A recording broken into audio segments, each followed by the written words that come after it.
Bolehkah kita berniat mengikut sunnah Nabi bila kita memakai apa-apa penutup kepala ataupun apa-apa topi kepala? Jazakallah khair. Baik, tentang masalah menutup kepala. Maklum dalam hadis-hadis yang banyak Nabi SAW menutup kepala dengan kopiahnya, dengan serbannya. Satu benda yang maklum yang dijadikan sebagai asas kesempurnaan seorang dalam menghiaskan dirinya beribadat pada Allah, sebagaimana firman Allah Ta'ala, ya bani Adam khuzu zinatakum inda kulli masjidin. Wahai anak Adam, ambillah segala perhiasan kamu ketika mana kamu mendatangi masjid, yakni melakukan ibadat. Kata Ibn Abbas radhiyallahu ta'ala anhu, ia bermula daripada kepala sampailah ke kaki hiasan tersebut. Jadi seorang bila mana dia pakai kopiah, songkoknya atau sebagai penutup kepala yang maklum dalam uruf untuk digunakan dalam ibadat, maka dia anggap mendapat pahala. Apatah lagi untuk mengikut sunnah Nabi SAW. Tapi seorang dia pakai helmet, lepas tu niat macam pakai kopiah, dia pun datang sembahyang zuhur, asar. Saya pakai topi juga ni, tak, secara uruf tidak disebut sebagai penutup kepala untuk ibadat. Topi tadi tidak dianggap uruf dalam menutup kepala dalam ibadat. Sebab uruf juga penting dalam mengambil kira penilaian hukum.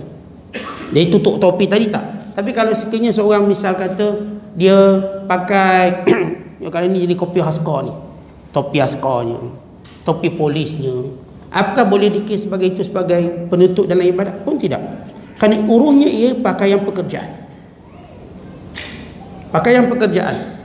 Maka tak apakah terutama benda yang keras-keras macam tu. Asalnya ialah menutup kepala dengan secara uruf. Uruf tu dia ambil kira.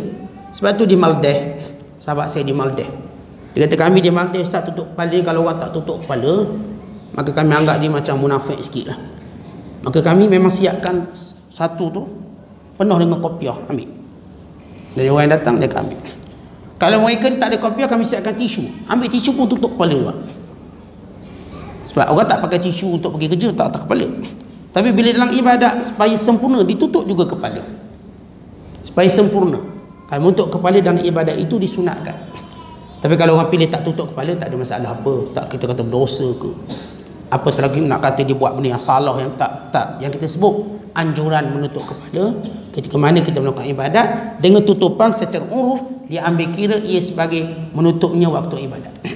Itu saya orang menggunakan topi-topi yang tak sesuai, dia pakai cap yang tak sesuai, maka kita tak boleh kata ia menutup kepala.